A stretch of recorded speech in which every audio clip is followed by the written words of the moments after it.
Welcome back to another episode of the Rankable podcast. I'm your host, Garrett Sussman of iPullRank, and I am hyped. Not only do we have a dude that I recently connected with, but respect so much in our industry, but he is also a Rankable podcast listener. We are going to be talking all about schema, like why it's important, how it's been around forever, what you should do, best practices, what you should avoid, and what's going to happen with all this like SGE AI stuff. And is schema more important, less important, semantics?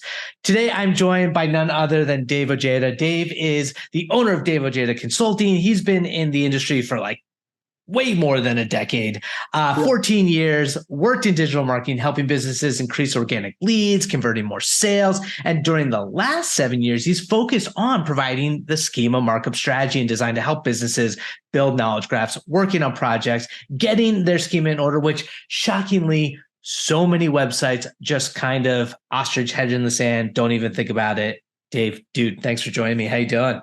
Garrett, it's awesome. It's awesome to be with you and not just listening to you as I on my treadmill daily. So I'm excited. I'm thrilled for the topic.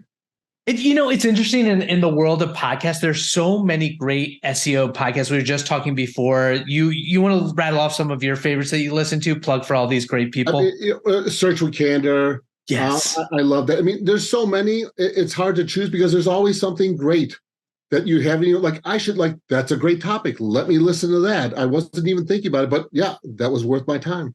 dude. And I love that you said you like listen to them on walks. I was thinking, because you and I both work remote, like I don't have the commute anymore to listen to podcasts. So you need to find those moments. Like you're walking and you just like you zone in and just takes you to that land of SEO voices. Yep, absolutely. And and it's the way that I feel like I got healthier, my mind and my body. Like that's a double duo I can't beat. Dude, I mean it is. And it's I like getting stuck in my own head without anything sometimes, but other times I really appreciate just having very smart people talking to me while I'm exercising. Well, I appreciate you doing these podcasts because they're awesome. They help me a lot. Dude, well, let's get structured. Let's talk schema. So schema's been around for a while. Before we even kind of dive into some of these best practices, what drew you to schema? How'd you get involved? Well, as anything, so I do work local and organic for clients, and there was a time like 8 years ago where, I mean, I had been doing some of it, but really I was like trying to be like, I like this idea of connecting the pieces. And like, how do we connect the pieces? Like, this makes total sense. But once again, back then, like no one's even talked about where do I find information. So, doing a lot of research to find the right people at the time, which are still in the industry, to kind of mentor me and find a product that worked. And then once again, like when I found search, like this really excites me. I really love thinking about this all the time. And so, there you go. I probably 80% of my consultancy is schema markup at this point. I believe it, but it's so interesting because, and we were just talking about this too, maybe it's a marketing issue, but I don't think enough marketers and even SEOs understand the value of schema. Like, what is it supposed to do? Like when you're talking to your clients or pitching your services, like how do you explain the value of schema to people? Well, usually, it goes back to like schema markup is two sides of the coin. What it is, it's your rich results, which is all the bells and whistles, your rating stars, used to be FAQs, how-tos, everything else like that. So those are something which give you, a real ROI that you could speak to. Now, on the other side is going to be your entity understanding. So the key with schema markup, in a nutshell, it's schema markup provides the ability to describe an entity or entity which exists on a page, how they relate to each other, how they relate to other entities within the site, how they relate to the internet as a whole. And usually that is through like external vocabulary such as Wikidata, Wikipedia, where you use that to hone in on that major schema class. So, it's both. Now, as we know, as marketers and, working with clients is selling the rich results, the ROI, it's a lot easier than doing entity relationships. But I will tell you, over the last 2 years, there has been a change in terms of even the clients coming to me, and some of the bigger clients, e-commerce and some of the big brands that come to me. They're like, Dave, we know how to do rich results. We're doing it. We got a team, but it's like, we don't think that we're really pulling together our entity relationships correctly. And we need you to come and like do an audit.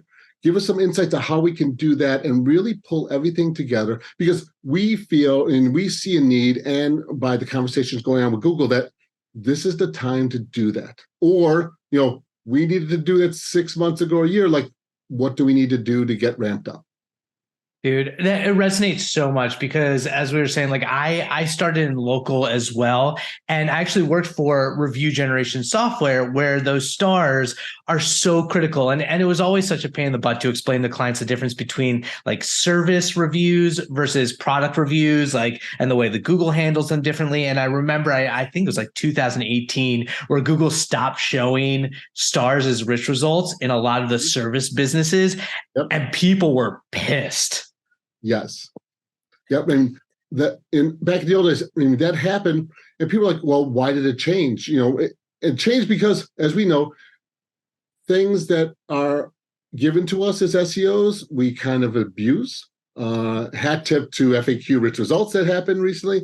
And so it's one of those things where, you kind of do it as long as it works until it doesn't. And then you look at some other opportunities, or you push on the other opportunities that you're already doing, but you put more time and effort into those. Yeah, exactly. And that is SEO. It's like, there's this whole idea of like, black hat techniques that you're not supposed to do. And there's always going to be risk of something that you ultimately do get penalized for, like PBNs, these blog networks and linking there could eventually hurt. I mean, people still do it, but like, it's frowned upon in our industry because it's trying to manipulate search results. Same with the star ratings. To that point, so rich results is one aspect. The entities is another. And can you explain, and we're going to get into this a little bit in terms of the future of Google, but keywords have always been the focus of SEO, right? Like algorithms always understood specific keywords and relevance that way. But entities, the way that Google algorithms understand the relationships and what things are, has become the primary way that search engines work. Can you talk about that in the context of schema? Well, and the biggest thing, when I work with people is, like, oh, we want to do schema markup, this and that, but we have to take a step back. We have to take a step back to like, what are entities in the first place? Understanding how they are relating to, people, person, place, or thing, and also how they relate to each other, and understanding the relationship. Like, this person is an alumni of, this person is the same as this on a social network, getting those connections and understanding what it is, an entity, and then going the next step, which is, okay, we know what things are. How do we apply that information in a way that is formatted, that is standardized, to possibly place that on a website for it to be crawled? Once again, we go from understanding entities into using a vehicle, a vocabulary such as schema markup via schema.org to translate entities into the definitions and the relationships of how they do. That's where we're moving towards. Right. And to that point, it's like that's the thing is, I think a lot of people are hoping that Google looks at their website and understands the relationship, understands through the content what type of entity they are. But the schema is actually giving the roadmap. It's still like, what is the advantage of providing that information to Google compared to a website that doesn't do it? It just depends on its contents and backlinks. Sure. Well, the way I look at schema markup is, let's push rich results aside for a minute, because that's basically bells and whistles. It goes back to, it's a confirmation layer. It's a knowledge graph of your site, but it's a confirmation layer on top of all the hard work you do with title tags, H1s, H2s, the content itself, the way the content is formed, the way it is linked, to basically say Google looks at it and says, okay, we're unsure what you're trying to say here. We're unsure what you're trying to mean in terms of all of these pages. They can look at schema markup and get like, okay, you're saying this is related to this, and it's the same as this. Okay, now I get it. Now, will Google use schema markup all the time, 100%? No, but you are ahead of the game if you have that confirmation layer there and you allow Google to use it when they need to. Unlike another site is, we don't have it. So then as we know, when you allow Google to look at something and make a choice, and like they're going to sometimes, more often not, choose incorrectly in terms of what your best motives are. As we know, title tags change and be rewritten. It's because they saw it differently, and you didn't give them enough signals within the content to confirm that title tag should be what it is. So that's kind of how I look at it in that example of the title tags. Yeah, it's a great point. It's like the same thing with canonicals comes up so often in SEO. Is like you're trying to tell Google to do one thing, and sometimes it goes a different direction, but at least you're providing as much info as you can for them to get it right more often than not. So we talked about entities, and that's a whole part of like semantic schema markup. Now, if you're a marketing team and you're listening to this podcast and you're thinking, holy crap, okay, this is something I need to get on. We've never done this before. Where do you start? What's the first steps you should do to effectively implement this for your website? Well, I mean, with implementing schema markup, obviously, as we know, with marketing teams and big companies, you have to have buy-in. You have to know that if you're going to create these tickets for whatever you end up with, you have to know that there's a dev team that's actually going to implement this. I mean, I kind of start with talking to your dev teams, understand like have you worked with JSON before? Are you familiar with JSON? Are you familiar with structured data? Do you know what it is? To know what level of assistance they will need to perform what you want to do, which is create schema markup. We're looking at big e-commerce sites, like how familiar, how often do you do programmatic SEO? Do you do deployment in a dynamic way that is going to allow us to take 500,000 product pages and allow that schema markup template that you build to be pushed across all of them? So, I mean, knowing that, because sometimes you'll get everything right, which is, you'll in-house or hire someone like me to build out templates, and then you get it done and you push it. Devs are like, we don't know what to do with this. And as we know with bigger dev teams, they're like, we don't know what to do with this. You're not explaining correctly. Let's just put that on the backlog and we'll get to the other stuff that we need to do. So for marketing teams, I think that knowing ahead of like what they can do on the dev side, and then going back through the front end is building those schema templates that are consistent and that, basically well documented. It's not about just giving them a JSON document. Okay, take this, explain that this is what we're trying to do. For these product pages, we're trying to relay this information. And, as we know, with templating, it's about mapping. You're mapping what is on the page to what you're going to do in terms of creating JSON LD. It's interesting, like when we speak specifically about e-commerce, because I feel like that those businesses in that industry are so primed to take advantage of schema, specifically like semantic and also the rich results and the bells and whistles, because ultimately, as Google starts to implement this SGE, which I'm very curious about your perspective on. And for those of you who don't know, SGE is a search generative experience. It's Google's integration with their MUM algorithm and AI and BERT, and getting very complex and understanding the relationship between your search queries and trying to predict via generative AI the best results for e-commerce. It's very much tied to what it's pulling from the website. And one interesting thing that was announced at a recent event was that Google's depending less and less on the merchant center for e-commerce and more on the content on the website, including structured data. So with advancements in all that stuff, Dave, how do you think the importance of schema is going to change over the next year, 5 years? So the answer is, I don't know, but I will take a little ride into the past to talk about what's going on. So prior to ChatGPT, prior to the whole thing that happened where we are now, is and I sent you like on a recent, probably a year ago, Google Off the Record, Ryan Levering, who is part of the structured data team. He was on there, and there was this question at the end, the last 4 minutes at the end, like, so Ryan, like, what do you think the future of structured data is? And it was interesting what he said. I'll read a little piece to you if I could, because it's really relevant in what he was saying. It's such a good podcast. This is Search Off the Record with Lizzie Sassman and John Mueller. Yeah, I mean, it's great. And so real quickly, so what he said is, so I think that a much cleaner approach, particularly for some of our structured data ingestion paths. So figuring out a way to get around the actual visual representation and figure out ways to link the structured data with the web page, but not necessarily embed it on the web page. So I think there's a cleaner way to do data transfer between data providers and Google. So reading it, as we know, data feed. How can we split up and provide a separate data feed of structured data? So prior to LLMs, they were already looking at this. And when Ryan says something, you got to believe it. So if they were looking at that then, moving forward, LLMs, as we know, here's the biggest thing probably within the last 2 weeks is everyone's saying like, I don't want you to take my data. I'm going to block you. You're not going to get this data. So in a certain way, what happens when the LLMs don't have access to all this data? They have to get this data, but they can't get access.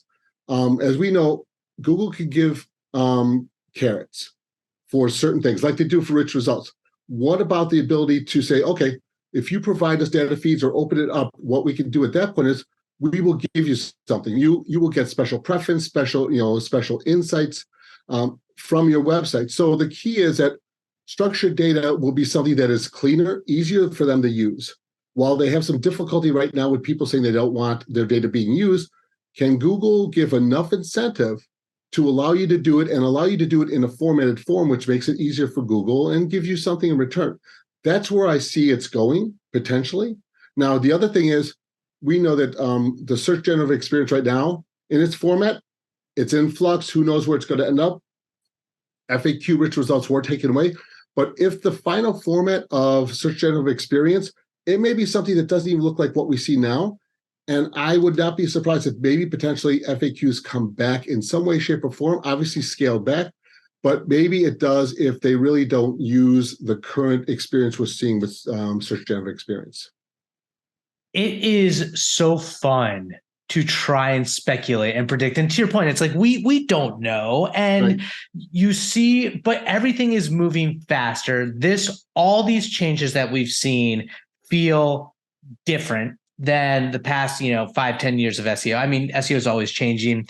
It's interesting, that idea between you and Ryan of like a specific feed, because like, as I mentioned, the Google Merchant Center for e-commerce is a product feed, but that's like independent of structured data.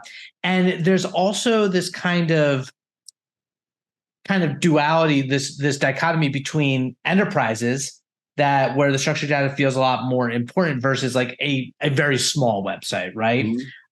And so I'd imagine that one of the biggest things is accessibility to adding this, to kind of tie it back and kind of get closer to like a practical sort of takeaway from this. What are some of the mistakes that people make, and what should they think about going forward? Like, how important, to your point, is it to get on the board with schema now versus like waiting? I think like anything, taking a proactive approach, even if Google's not using it to the nth degree, is something you want to do, because as we know, maybe you have time and budget right now to implement it, then go ahead and do it.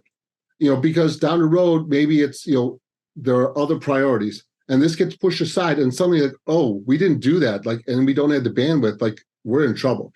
And once again, not every company has time and budget to do these things. So I think it's going to be the people that are proactively thinking about doing it are going to be the ones that are going to be ahead in the end, as they usually are.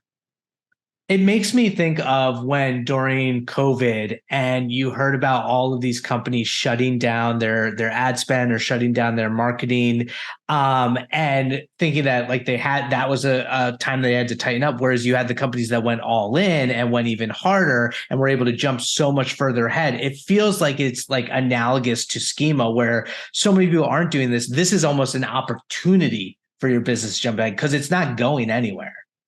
Correct. And one thing I think of when we talk about that example of data feeds in the past that Google said they want to do, as well as where they may go, is you think about this, let's go back to AMP. AMP was like put, I mean, we all laugh about it, but the key piece for me is put your data on our servers. Merchant listing was give us a feed. It's all about getting you used to putting stuff in their hands.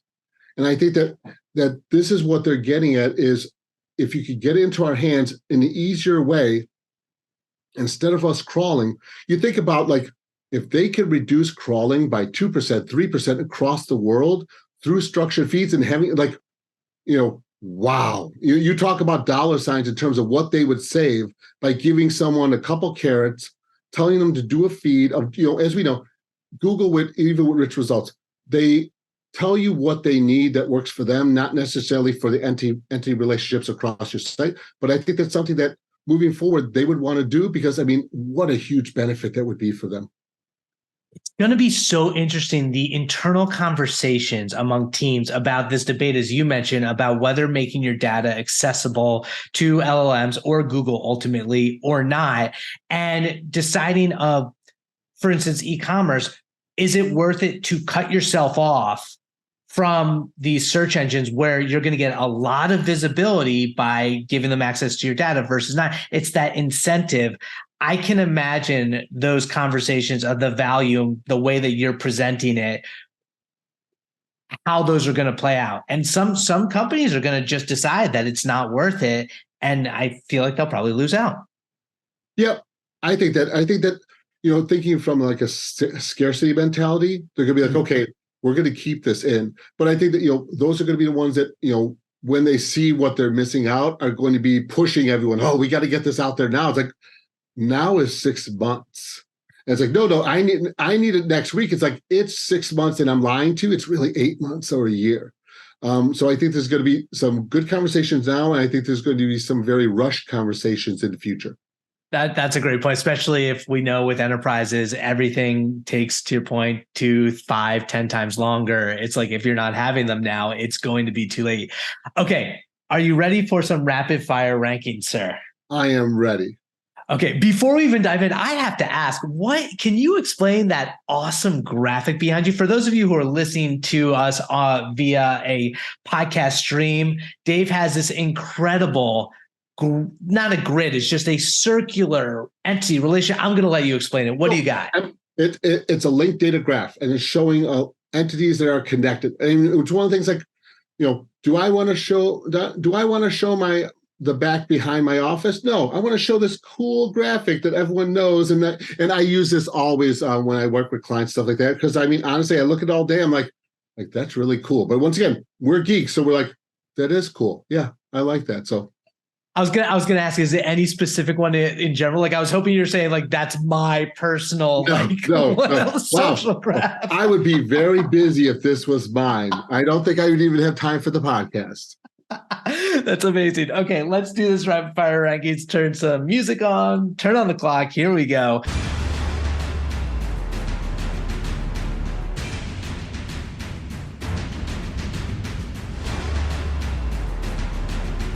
First off, Dave, rank your top 3 of anything that you love most in the world. Cool. Movies: Star Wars, Jaws, Close Encounters of the Third Kind. Oh my gosh. This is always tough because I want to react to every single thing. Ashoka, we'll talk. Anyway, rank your best SEO marketing win. Marketing win was a weird one. It was years ago. I was brought in because a client was losing rankings. Pages were getting de-indexed. What we realized was the pages ended up being from a certain group that controlled a certain area of the site. And it ended up being a disgruntled employee that was randomly making changes to the site to force it to have bad rankings. Oh my gosh, she fixing that. That's nuts. Okay. Rank your top 3 SEO tools. SEO tools: Schema app for schema markup, Keyword Insights for anything with clustering and keywords, and of course, Siteball for my audits. Love it. Rank your best SEO trick or tactic. Trick or tactic is really live in the SERPs. Really don't trust the tools. Use the tools as a guide, but live in the SERPs and look and see what is out there. That's the most important thing to me. And even with schema markup, what pages are getting FAQs, what pages are getting rich results and not. Yep. And inspect is your best friend. Rank what you love most about SEO. It's always changing. So true. It is. Hence this conversation. Rank your best learning SEO resource. Is conversations. A lot, you can read and do YouTube videos, but in the end, having conversations, whether it's DMs or phone calls and chats. I mean, that's really where you get the mind working and you start thinking about things. I mean, for me, I try to have as many as possible with people monthly just to kind of brainstorm. Yeah, that's why I do this podcast, to be able to talk and learn from you and all Awesome. these amazing SEOs. Okay, this is the hardest question I always ask. Rank the top 1 to 3 SEOs or marketers that you most admire and look up to. Okay. So first is a combo. It's Martha and Mark Van Berkel Schema app, who were doing schema markup 9, 10 years ago before anyone else was. Jess Joyce is one of the incredible SEOs, but a talented, incredible dev.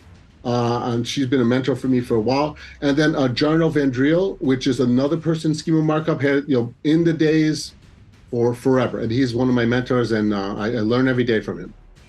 Amazing, amazing people. And finally, rank the number 1 cause or charity that you want to promote. Well, that's going to be Habitat for Humanity. It's one of those things that's been part of my wife's family for years, participating in, and we do as well. So we love it. I love that, Dave. This has been awesome. Obviously, it's such an important aspect of SEO that I feel like is so underrated. You and I were talking about how we just need to continue to get on social and shout it from the rooftops. More people need to know. If people want to find you online, what's the best way to get in touch? Best way to get in touch is my website, which is daveojeda.com. You can also hit me up on Twitter and LinkedIn. Shoot me DM. Happy to chit chat and talk about schema markup till the cows come home. There you go. I'm going to say here first, nicest guy in schema. There, I said it. Thank you so much for being my guest, man. I really appreciate it. Thank you. I had a great time. Awesome. My name is Garrett Sussman of iPullRank. We will catch you soon for another episode of the Rankable podcast. Peace out.